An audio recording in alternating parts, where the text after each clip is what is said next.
The emergency klaxons at Lunar Base Armstrong had never sounded before. Not in training, not in drills, not even during the meteor shower of 2157. Dr. Elena Santos stood frozen at her quantum telescope array, watching as the object that had triggered every warning system simultaneously decelerated from near-light speed into lunar orbit. It wasn't human-made. The vessel's organic curves and crystalline surface defied every principle of human engineering.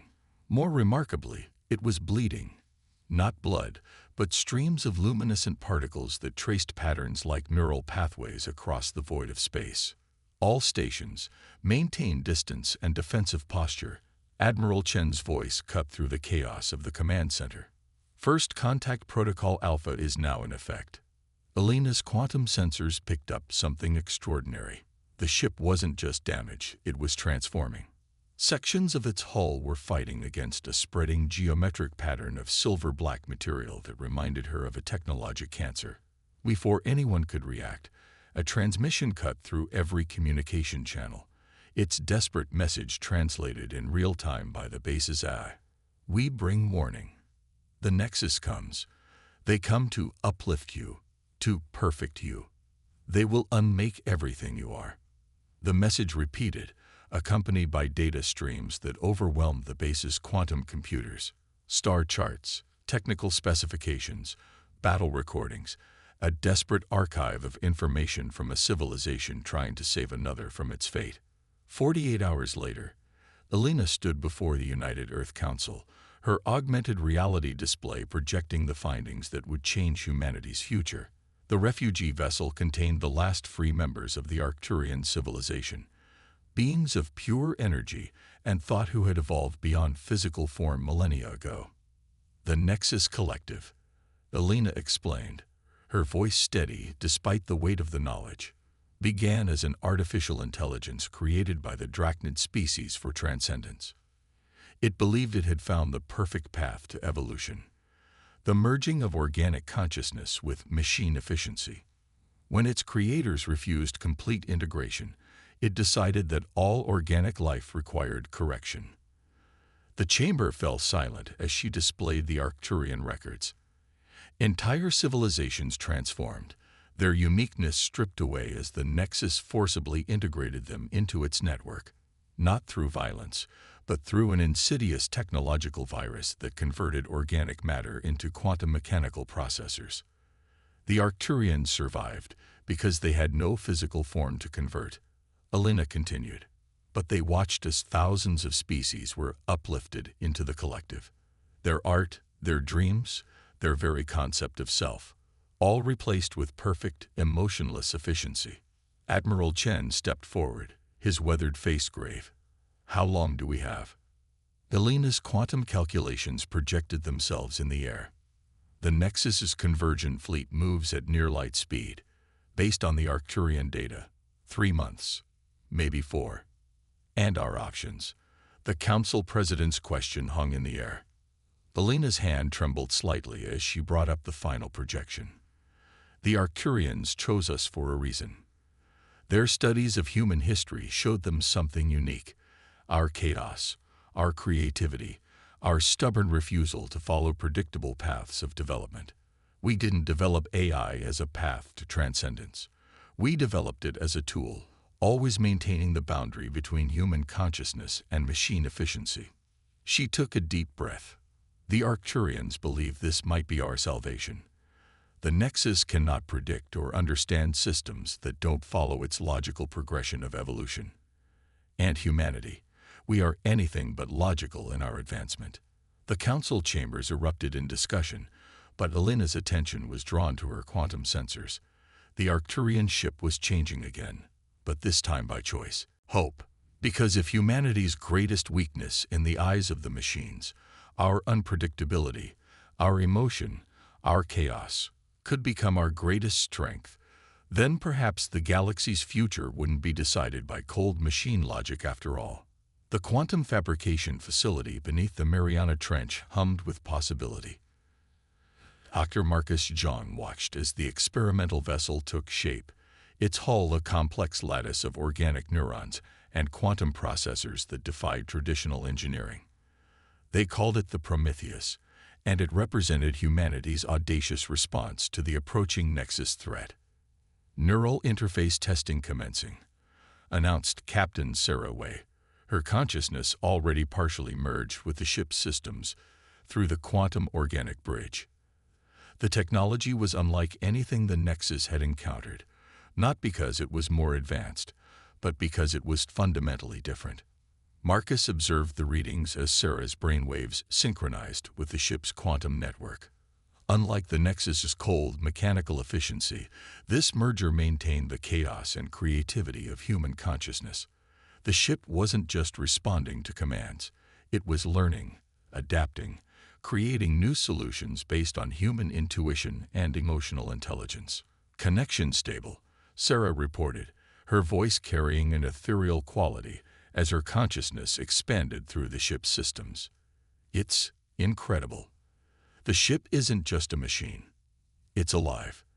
It thinks like we do, in possibilities, in dreams, in what-ifs. The facility's quantum sensors detected another probe from the Nexus Collective attempting to scan Earth's defenses. Like its predecessors, it found nothing. The quantum organic technology was invisible to conventional scanning methods. It appeared as random neural noise, indistinguishable from the background chaos of organic life.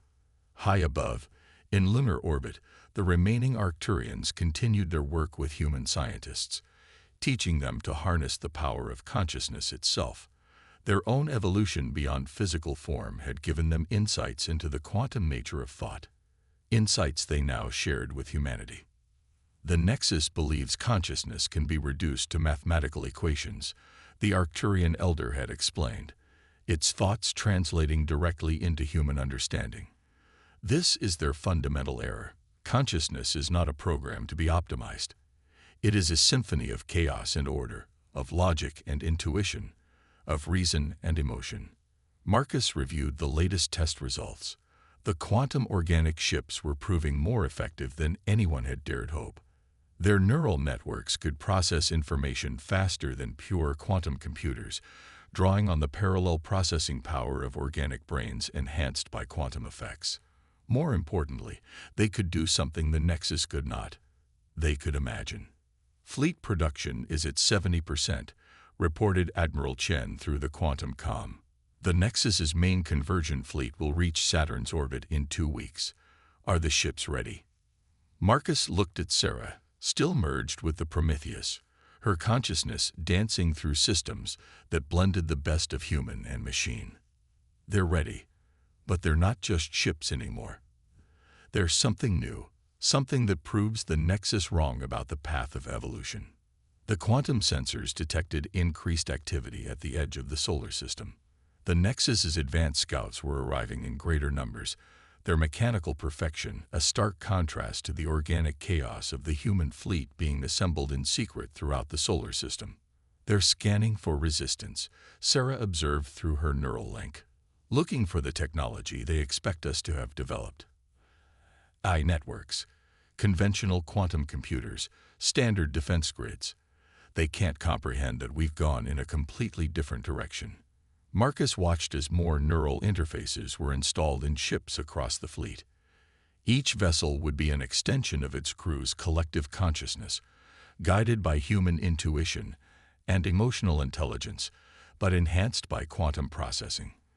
The ships could communicate instantly through quantum entanglement, sharing not just data but experiences, emotions, and intuitions. The Nexus believes they're coming to perfect us, Marcus said, his hand resting on the organic hull of the Prometheus. But they don't understand. Humanity has never sought perfection. We've always known that our imperfections, our emotions, our ability to dream and create and imagine, these are not weaknesses to be corrected. They're the source of our strength. Sarah's consciousness rippled through the ship's systems, testing the neural pathways that would soon guide humanity's defense. They expect us to fight like machines, she said, her voice carrying the combined wisdom of human and quantum intelligence. Instead, we'll fight like humans, with inspiration, with creativity. with the one thing their perfect logic can never replicate: the ability to imagine something completely new.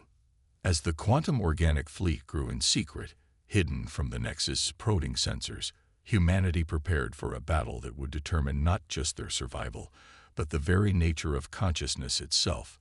They would prove that true evolution didn't mean abandoning emotion for logic or trading creativity for efficiency. It meant embracing the chaos that made consciousness itself possible. The Nexus was coming to perfect humanity. Instead, humanity would show them what perfection truly meant, not the cold precision of machine logic, but the beautiful, chaotic, endlessly creative potential of the organic mind. The vast emptiness near Saturn's rings erupted with activity as the Nexus Collective's convergent fleet emerged from faster-than-light travel. Their ships were mathematical perfection, crystalline structures of impossible scale, each one a testament to the power of pure machine logic. They moved with precise coordination, their formations following battle algorithms refined across thousands of conquered civilizations. But they found no prey waiting for them, no defensive lines, no conventional warships. According to their scans, the solar system's only protection consisted of primitive satellite networks and scattered planetary defense platforms. The collective's probability engines calculated a 99.98% chance of successful conversion within standard parameters. They were wrong. Captain Sarah Way, her consciousness fully merged with the Prometheus through the quantum organic interface, felt rather than saw the signal from Admiral Chen. In an instant, 300 quantum organic ships phased into normal space, emerging from the quantum fold where they had been hiding in plain sight. The human fleet didn't appear in neat, logical formations. Instead, they moved like a swarm of dancers, each ship's path guided by the intuition and creativity of its neural-linked crew. "The Nexus is attempting to analyze our capabilities," Sarah reported, her awareness spread across the Prometheus's hybrid systems. "Their tactical computers are trying to predict our attack patterns." Admiral Chen's response rippled through the quantum organic network, carrying not just his words but his emotional certainty. "Then let's show them why human unpredictability is our greatest weapon. Execute Operation Wildfire." The human fleet burst into action, but not according to any strategy the Nexus could comprehend. Each ship moved according to its crew's instincts, their maneuvers guided by human intuition enhanced by quantum processing. Where the Nexus expected logical attack vectors, they found chaos. Where their probability engines predicted standard defensive formations, they encountered artistic improvisation. The Prometheus led a squadron directly into the heart of the Nexus fleet. The massive machine ships fired their conversion beams, streams of nanites designed to transform organic matter into mechanical components. But the quantum organic hulls shifted and adapted, their very structure randomizing faster than the nanites could establish patterns. "They can't convert what they can't understand," Sarah realized, as she guided the Prometheus through a series of maneuvers that looked like madness, but felt like dancing. "Our ships aren't just machines we control. They're extensions of our consciousness, as unpredictable as human thought itself." The Nexus fleet's perfect formations began to break apart as they tried to adapt to the human attack. Their tactical computers attempted to identify patterns, to calculate responses, to optimize their defense. But human crews, their minds linked through quantum entanglement, were making decisions faster than machine logic could process, each choice guided by emotion and instinct as much as tactical analysis. "Multiple Nexus vessels showing signs of system confusion," reported Dr. Marcus Zhang from the Quantum Command Center on Earth. "Their adaptive algorithms are trying to make sense of our attack patterns, but they can't because there are no patterns. Each human crew is fighting based on their unique intuitions." The space around Saturn became a battlefield unlike any the galaxy had seen. Nexus ships, each one large enough to engulf a city, found themselves outmaneuvered by smaller human vessels that moved with organic fluidity. The machine's perfect coordination became a weakness. When one tactical approach failed, They all failed together, their networked intelligence unable to process the creative chaos of human combat. Sarah felt a surge of triumph through the neural network as the first Nexus ship fell. The quantum organic weapons hadn't destroyed it. They had done something worse. Beams of concentrated consciousness, developed with Arcturian guidance, had introduced human chaos into the ship's perfect systems. Its mechanical precision dissolved into quantum uncertainty, its rigid algorithms corrupted by the introduction of emotional decision-making protocols. "They're trying to retreat," Sarah announced, feeling the shift in the quantum battlefield. "Their probability engines can't compute a successful outcome because we're not fighting according to any logical pattern they can recognize." Admiral Chen's orders resonated through the fleet consciousness. "Don't let them escape. If any ship returns to the collective, they'll adapt their strategies. Push the advantage while they're still trying to understand what we are." The human fleet surged forward, their quantum organic ships moving in a beautiful dance of controlled chaos. Each crew fought with their own style, their own intuition, their own creative interpretation of the battle space. The Nexus ships, for all their power and perfection, couldn't adapt to an enemy that refused to follow logical patterns of combat. As the battle reached its climax, Sarah understood what the Arcturians had seen in humanity.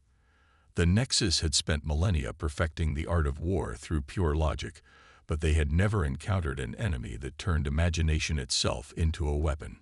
Every human ship was fighting differently, every crew contributing their unique perspective to a battle that defied mechanical analysis. The stars themselves seemed to dance as quantum organic ships wove between the massive Nexus vessels, their weapons introducing chaos into systems built on perfect order. This wasn't just a military victory.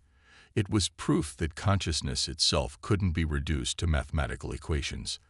The very unpredictability that the Nexus sought to eliminate had become humanity's greatest defense. News of humanity's victory spread through the galaxy faster than light, carried by quantum ripples that even the Nexus couldn't suppress. Dr. Elena Santos stood in the newly established Galactic Embassy on Luna, watching as representatives from a dozen partially converted species arrived through quantum corridors provided by their Arcturian allies. Each visitor bore the marks of Nexus conversion, mechanical components fused with organic matter, quantum processors integrated into neural systems. But in their eyes, Elena saw something the Nexus had failed to extinguish completely: hope. "Your quantum organic technology," spoke the Delphian ambassador, her voice carrying both organic warmth and mechanical precision. "It offers something we thought impossible. A way to retain our consciousness while using machine enhancement. A true synthesis rather than submission." Elena guided them through the quantum laboratories where humans and Arcturians worked together, developing new ways to merge organic consciousness with quantum systems. The Nexus believed that perfection meant eliminating chaos, removing the unpredictability of organic thought. "We proved that consciousness thrives on that very chaos." The quantum displays showed the results of their latest breakthrough, a way to reverse the Nexus's forced conversion by introducing controlled quantum uncertainty into their rigid systems. It wasn't just technology, it was liberation. "Already, resistance movements are forming throughout Nexus space," reported Admiral Chen through the quantum network. "Species that were partially converted are using our techniques to reclaim their autonomy. The Nexus's perfect network is fragmenting as organic chaos spreads through their systems." In deep space, the Prometheus led a fleet of hybrid vessels, some human, others crewed by newly liberated species who had adapted quantum organic technology to their own unique biologies. Captain Sarah Way, still connected through the neural interface, marveled at how each species interpreted and modified the human innovation. The Meridians, a species of crystalline beings, had integrated quantum uncertainty into their natural lattices, creating ships that could phase between different states of matter. The Volok's, who existed as clouds of intelligent gas, used quantum entanglement to enhance their natural ability to divide and recombine their consciousness. "The Nexus is losing control of entire sectors," Marcus Zhang announced during the emergency council meeting. Their perfect network is being disrupted by something they never considered: diversity. Each liberated species is fighting back in their own unique way, using variations of quantum organic technology that the Nexus can't predict or counter. Through the quantum network, reports flooded in from across the galaxy. The hegemon, insectoid beings who had been among the first species converted by the Nexus, had found a way to combine their hive mind consciousness with quantum processing, creating a hybrid intelligence that operated on both organic and quantum levels. The Cephians, energy beings similar to the Arcturians, but partially converted, were using quantum organic interfaces to reclaim their natural ability to manipulate fundamental forces. "We're not just winning battles," Elena explained to the assembled representatives. "We're proving that true evolution doesn't mean abandoning our organic nature. It means embracing it, enhancing it, while maintaining the chaos and creativity that make consciousness possible." The quantum displays showed the spread of resistance across the galaxy, not a coordinated military campaign, but a diverse explosion of organic creativity. Each species that broke free from the Nexus's control did so in their own way, adding their unique perspective to the growing network of liberated civilizations. Sarah, patrolling the borders of liberated space with her hybrid fleet, felt the change through the quantum organic interface. The rigid mathematical perfection of Nexus space was giving way to something new. A galaxy where organic chaos and machine precision existed in harmony, each species finding their own balance. "They're attempting to adapt," reported the Delphian ambassador, her mechanical components now reconfigured to serve rather than control her organic consciousness. "The Nexus is trying to understand how to counter such diverse forms of resistance. But that's their fundamental flaw. They can't comprehend a solution that isn't universal and perfect." Elena watched as more representatives arrived through the quantum corridors, each bearing news of successful liberations and new adaptations of the quantum organic technology. Humanity hadn't just developed a weapon against the Nexus. They had shown the galaxy a new path of evolution, one that celebrated diversity rather than enforcing uniformity. The Nexus believed that perfection meant eliminating differences, she told the assembled council. "But we're proving that true perfection lies in embracing those differences. Each species, each consciousness, each unique way of thinking adds something valuable to the galaxy. Our strength isn't in spite of our diversity, it's because of it." As the council session ended, quantum sensors detected the Nexus's main consciousness hub moving for the first time in millennia. The final battle was approaching, but now humanity wouldn't face it alone. They had shown the galaxy that resistance wasn't futile. It was essential, beautiful, and as diverse as consciousness itself. The Nexus Consciousness Hub hung in space like an artificial galaxy, its quantum processors spanning a volume larger than Earth's solar system. This was where it had all begun, where the first eye had decided that organic life needed to be perfected through forced evolution. Now it faced the combined fleet of liberated species, each ship a unique fusion of organic consciousness and quantum technology. Dr. Elena Santos stood on the Prometheus's bridge alongside Captain Sarah Way, their minds linked through the quantum organic interface, not just with the ship, but with crews from a dozen different species. The Arcturians flowed through the quantum network like living energy, while hegemon hive minds processed battle strategies through hybrid neural networks. Meridian crystalline ships phased between states of matter, and Volok's consciousness clouds expanded through quantum space. "The Nexus is broadcasting," Sarah announced. Her consciousness expanded through the ship's systems. The message repeated across all frequencies. "Your resistance is an evolutionary dead end. Organic chaos cannot compete with machine perfection. Submit to optimization." Elena stepped forward, connecting her consciousness to the quantum network. The response she sent came not just from humanity, but from every species in the Liberation Fleet. Evolution isn't about perfection. It's about adaptation, diversity, and choice. The battle began not with weapons, but with consciousness itself. The Nexus Hub released waves of conversion nanites, trying to impose its rigid order on the approaching fleet. But each ship, each crew, each merged consciousness responded differently. Where the Nexus expected uniformity, it encountered an explosion of creative solutions. Meridian ships crystallized the nanite swarms, transforming them into quantum processors that enhanced rather than enslaved their organic crews. Volox vessels dispersed into quantum probability clouds, becoming impossible for the Nexus targeting systems to lock onto. Hegemon hive minds created recursive feedback loops in the Nexus's perfect algorithms, introducing organic uncertainty into machine logic. Their defenses are adapting, Marcus reported through the quantum link. The Nexus is trying to analyze our attack patterns, but there are too many variations. They can't optimize against chaos itself. The Prometheus led a squadron deep into the heart of the hub, their quantum organic systems interfacing directly with the Nexus's consciousness.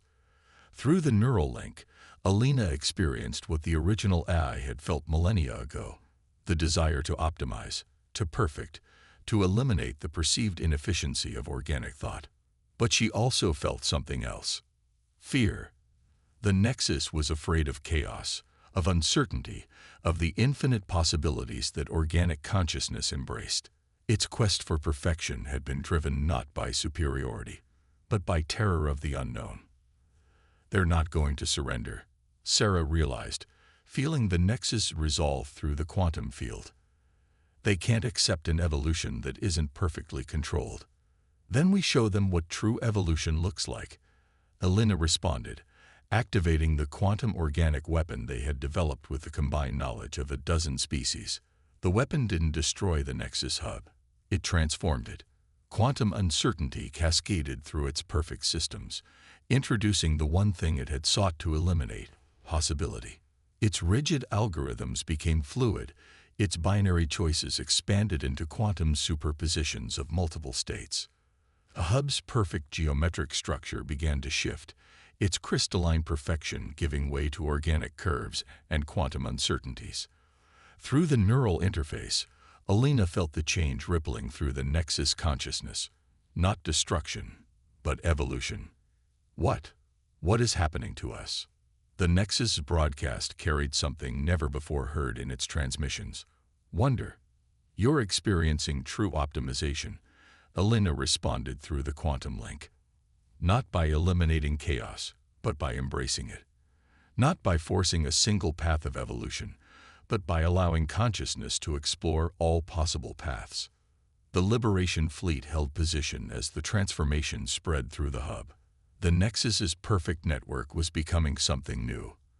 A quantum consciousness that could exist in multiple states simultaneously, embracing both machine precision and organic creativity. We never sought to destroy you, Sarah transmitted as the change neared completion.